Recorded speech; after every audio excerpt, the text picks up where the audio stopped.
I could listen to something and pretty much within a matter of moments, you figure out what would make this record sound amazing. I could have 500 knobs. I'll know that those 5 knobs that are perfect and to make a perfect sounding record. How you doing? I'm Howie Weinberg. I am here in my mastering studio here in Laurel Canyon. 5 records I've done that I love. I've done Nirvana. I've done all the Nevermind. I've done all the Metallica records. I did their whole catalog. I've done all the big hip-hop records from the 80s and 90s, Beastie Boys. I did all the Red Hot Chili Peppers, biggest records. The first 4 records I've done. Soundgarden, all the big Seattle bands, Deftones, The Killers, Def Leppard, Scorpions, Sheryl Crow's biggest record, Jeff Buckley, Stranger Things. I have over 19,000 credits, over 28 billion streams. I started doing this when I was a little kid. It was kind of interesting how I got into this whole business. I was the company's master disc in New York. The famous Bob Ludwig took me under his wing and he started letting me do sessions in his studio. I didn't have the skills of a musician. I had the skills of more of somebody who listened. I think it's almost at my advantage I'm not a musician. If you are a musician, in my book, you're a star, okay? Because I can't play music, but I know how to listen to it very well. I know how to make it sound well.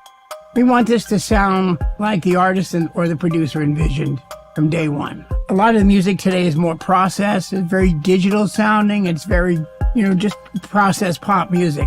The analog stuff has such a really rich, beautiful sound. When I do a project, I usually do one with a lot of digital processing and a lot of analog processing. And I do that for a number of reasons. There's a choice they can make. If they want old school with converters, clocks, analog EQs, analog compressors, or they want more digital type masters that are more close in sound to what they mixed. And a lot of times the digital stuff has a little better separation, and the vocals always sound a little bit nicer, whereas the analog stuff, the bass is a little tighter, it has a little bit more roundness to it. So what I try to do when I do a project, I do both ways. And that's why the SPL, especially this baby, the EQ here it just has this most beautiful, rich analog sound. It has a lot to do with their power supplies. Even if you're just using a tiny bit, the unit has a certain sound to it. The iron compressor, that has a little more sound to it. When I do a master that's fully analog, this compressor and this EQ is usually in the chain. All it does is give everything a rich, beautiful sound. It has a big kind of body to it.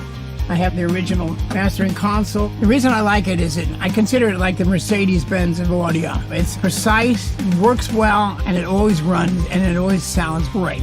You can really make something, that sounds small, quite large. This is really my main sound, and everything else, is a side chain of that. The DMC is really the glue that holds everything together. Everything goes in there and out of there. And it's funny, I also do have a lot of the SPL plugins, which I quite like. When I first started using the plugin, I'm like, wow, this plugin sounds good, but wow, I can't wait to hear the hardware. And then I got the hardware and it's like, whoa. I love the gear, especially with the power supplies, the 120 volt. They just have a big, creamy, beautiful sound. And it's a special sound. And I remember when I first heard it, it was like, wow, this is analog the way I remember it.